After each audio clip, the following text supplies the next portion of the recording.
পানি লই যাই আমরা দুইজনের আশা করি যে ছাগল সহকারে সুয়ারি গাছটা লোকে বানছে।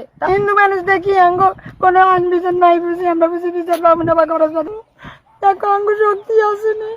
আমরা আজ কতদিন পর্যন্ত কাজ করতে পারি না, ওকে মানুষ দিয়ে পারি না। আমার গ্রাম দক্ষিণ রহমানপুর।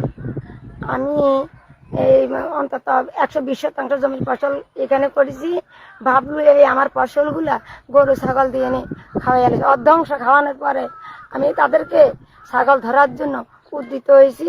আই দুজনে আইছি, আই ছাগল ধরছি মাত্র উনি আমাদেরকে 80 ভাগা হাতে করি ওই অকথ্য ভাষায় গালি দিয়ে মাথার উপর দিয়ে ভাগাটা ঠাম করি ফালান শুরু করছে। আমি হাত দিয়ে ধরছি, ধরার পরে জোরাজুরি করতে ওনার পায়েও ব্যথা পাইছে।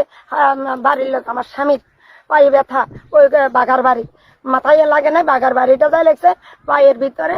তারপরে উনি কি করলো, আমার স্বামীরে গলা টিপি ধরছে, এরপরে জামার বুতান ছিঁড়িয়ে এলাইছে, গলার মালা ছিঁড়িয়ে এলাইছে, টানি লই যাই আমরা দুইজনের আশা করি যে ছাগল সহকারে সুয়ারি গাছটা লোকে বানছে তাদের তরার হচ্ছে বান্ধি। এবার করতেছে অকথ্য ভাষায় বলিয়ে বলে তো করে এক কোণে কাটি গেলাম কানকির বাচ্চা মাগের বাচ্চা করিয়ে নি। এই ডেলের পর বাইছে একটা দা দি দা কানের মাথার উপরে এইভাবে ধরে রাখছে। তা আমি কি কাটবি তো কাটবি, কাট আমার করার কিচ্ছু নেই।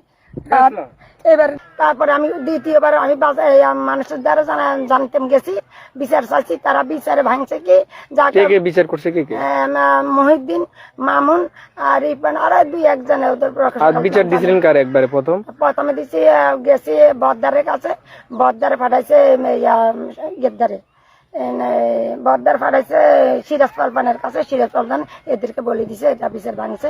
এই পর্যন্ত বিচার আমি যাই মানছি। আমাকে মাফ চাইতে আছে, আমি বলছি না আমার ডালি বিচার আমি পাই নাই। হ্যাঁ আমি ডালি বিচার পাই নাই। এখন বাবারা আমি কি করুম আমারে বলো। তাই সেই রাইতে উনি বলছে যে এই যেন গরু ছাগলটার না নামে, তখন সেই রাইতে উনি আমার সম্পূর্ণ ডালটা খাওয়াচ্ছে। এখন আমি কিভাবে বাবা এই দেন হবে না আমি দিমু, কিভাবে দুমু দেখো আঙ্গ শক্তি আসেনি। আমরা আজ কতদিন পর্যন্ত কাজ করতে পারি না, ওকে মানুষ দিয়ে পারি না, খাইতে পারি না। আমরা এর উপরে তো নির্ভর করি। আমরা কেমনে চলো, কিভাবে জানা দেবো আমি মা না। আমরা হিন্দু মানুষ দেখি আঙ্গ কোনো আইন বিচার নাই বুঝি আমরা বুঝি বিচার পাবো না বা খরচ পাতি পাবো না।